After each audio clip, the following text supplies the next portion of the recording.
मुख्यतः कांग्रेस के नेतृत्व में लड़ी गई। आप जानते हैं प्रत्यक्ष अप्रत्यक्ष अन्य वर्गों ने भी इसे सहयोग किया। स्वतंत्रता संघर्ष के इतिहास को बिपिन चंद्रा ने 3 भागों में विभाजित किया है। इसका प्रथम चरण शुरू होता है कांग्रेस की स्थापना से लेकर बंगाल विभाजन तक। सारे लोग ध्यान से सुनिए, इसका प्रथम चरण कांग्रेस की स्थापना से बंगाल विभाजन तक चलता है।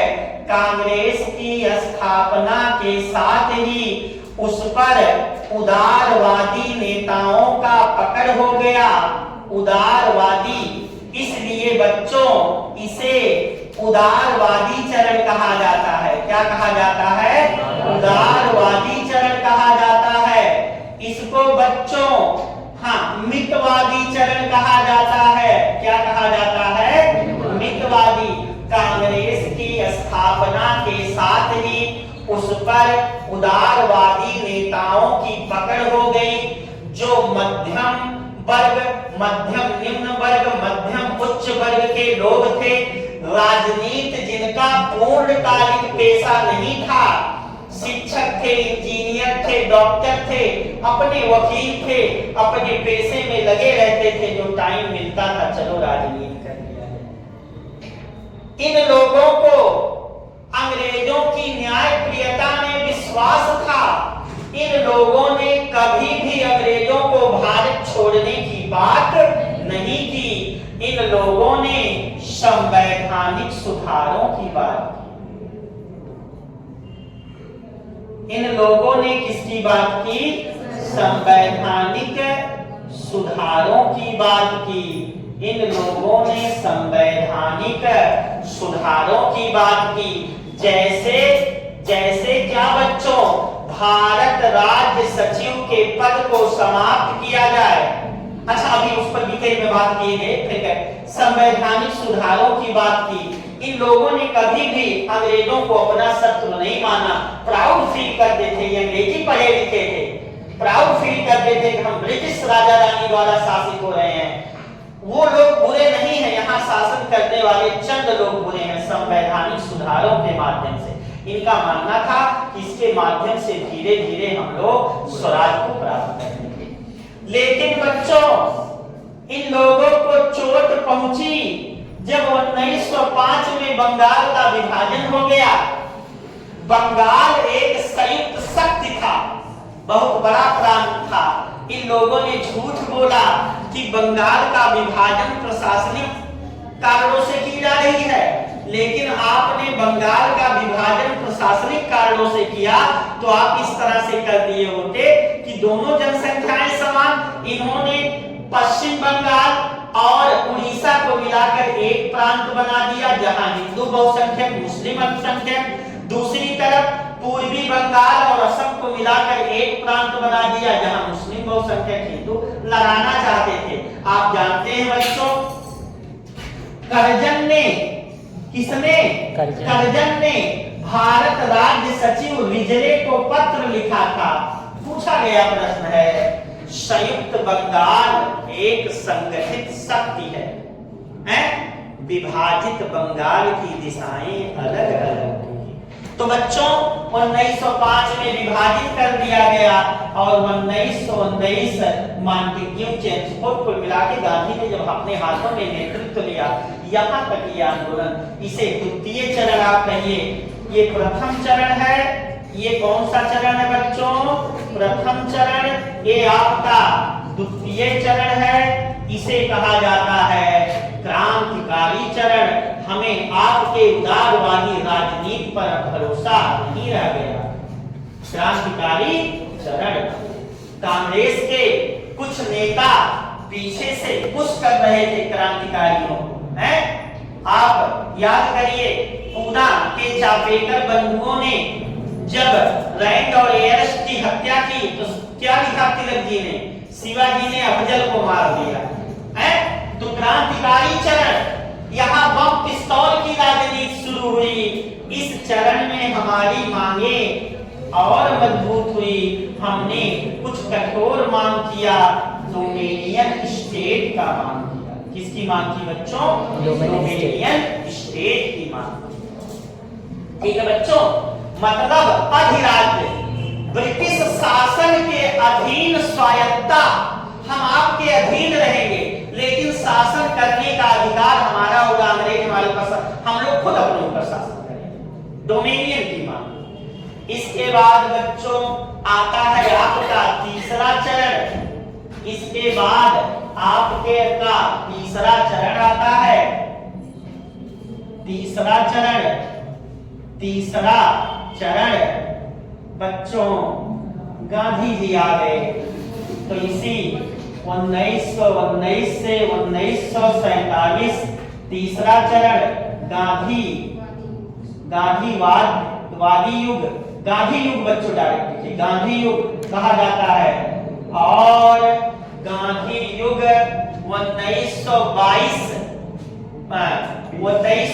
माफ करिएगा, असहयोग आंदोलन के स्वराज से शुरू होकर 1929 में आते आते पूर्ण स्वराज में बदल गया। तो इसमें हमारी मांगे और कठोर हुई, हमने पूर्ण स्वराज की मांग। किसकी मांग की बच्चों? पूर्ण स्वराज की। तो ये तीनों चरण हैं, ध्यान रखिएगा। अब हम लोग बच्चों इस पर बात कर रहे हैं। बच्चों हमने आपको वही चीजें बताया कि कांग्रेस की स्थापना के साथ ही उस पर उदारवादी नेताओं WC बनर्जी, बदरुद्दीन तैयब, ठीक बच्चों, दादा भाई नौरोजी, इन लोगों का पकड़ हो गई। उदारवादी नेताओं जो अंग्रेजों की, ये लोग अंग्रेजी पढ़े लिखे लोग थे, राजनीति इनका पूर्णकालीन पेशा नहीं था। ये लोग बच्चों, आप लोगों को पता है कि ये लोग जो है इनका ये संवैधानिक सुधारों की मांग करते थे। ये अंग्रेजों को अपना शत्रु नहीं मानते थे। इनका मानना था कि हम लोग संवैधानिक सुधारों के माध्यम से धीरे धीरे स्वराज को प्राप्त कर लेंगे। ये लोग क्या मांग करते थे बच्चों? ये लोग मांग करते थे, और मांग करने के लिए सरकारी मांग करने के लिए पत्र पत्रिकाओं और समाचार पत्रों का सहारा लेते थे। ये मांग करते थे जैसे कि भारत राज्य सचिव जो लंदन में बैठा हुआ है, मंत्रिपरिषद का सदस्य है, उसको जो वेतन भारतीय राजकोष से दिया जा रहा है, भारत राज्य सचिव और उसकी परिषद को समाप्त किया जाए। कार्यपालिका और न्यायपालिका के कार्यों को स्पष्ट अलग किया जाए। सिविल सेवा की परीक्षा, ICS परीक्षा, इंपीरियल सिविल सर्विसेज, उसकी परीक्षा लंदन के साथ साथ भारत में भी कराई जाए। आयु बढ़ाई जाए।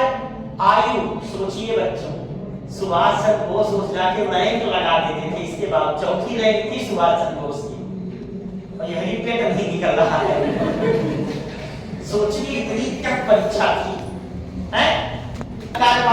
सिविल सेवा की परीक्षा, इसके अलावा भाषण की स्वतंत्रता दी जाए, ठीक है, प्रेस को स्वतंत्र किया जाए। इन तमाम तरीके की बात इनके द्वारा की गई बच्चों।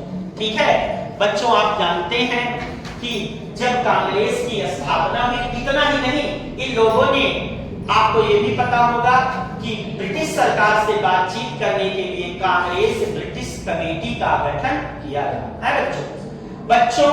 आप लोगों को ये भी पता होगा जब कांग्रेस की स्थापना हुई तो अंग्रेजों के साथ बड़े अच्छे संबंध थे। 1886 के कलकत्ता अधिवेशन में लॉर्ड डफरिन ने कांग्रेस के सम्मेलन में भाग लेने वाले नेताओं को उसने उद्यान भोज पर आमंत्रित किया। याद आ रहा है 1886 में डफरिन। लेकिन बच्चों जिस समय कांग्रेस की स्थापना हुई उस समय भारत का वायसराय डफरिन था। लेकिन 1888 आते आते कांग्रेस और अंग्रेजों के संबंध खराब होने लगे। डफरिन ने क्या कहा? डफरिन ने कहा यह सूक्ष्म वर्ग का प्रतिनिधित्व करने वाला संगठन, कांग्रेस समाज के सूक्ष्म वर्ग का है।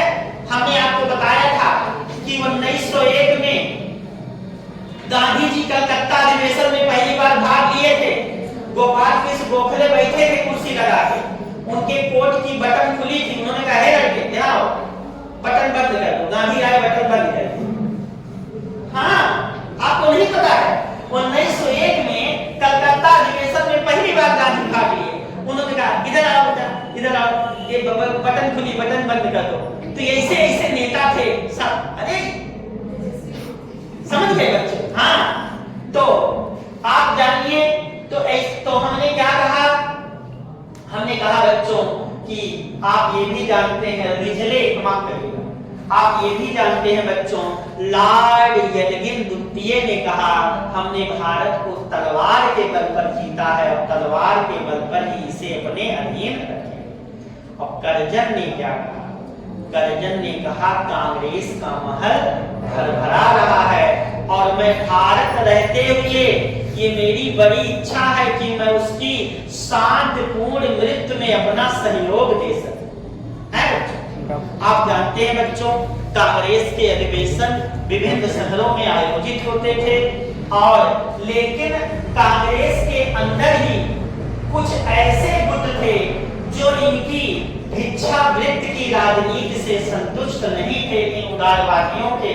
उसमें जैसे आप जानते हैं तिलक उलक जी थे, जिन्होंने कहा कि कांग्रेस का अधिवेशन पिकनिक स्पॉट है और उन्होंने कहा इसे याचना की राजनीति कहा, राजनीतिक भिक्षावृत्ति कहा कि साल में एक बार हम लोग मेढक की तरह टप करते हैं, फिर इसके बाद जाके छिप जाते हैं। हाँ, ठीक है। कांग्रेस के बाहर भी कुछ ऐसे लोग थे जिन्होंने इसकी आलोचना की, जैसे बच्चों, जैसे कौन? बोलिए, आप लोग कुछ नहीं पढ़ के आए हैं। अश्विनी कुमार दत्त ने इसे 3 दिन का तमाशा कहा, कांग्रेस के सम्मेलनों को 3 दिन का तमाशा कहा। तो इतना आप पढ़ के आइएगा।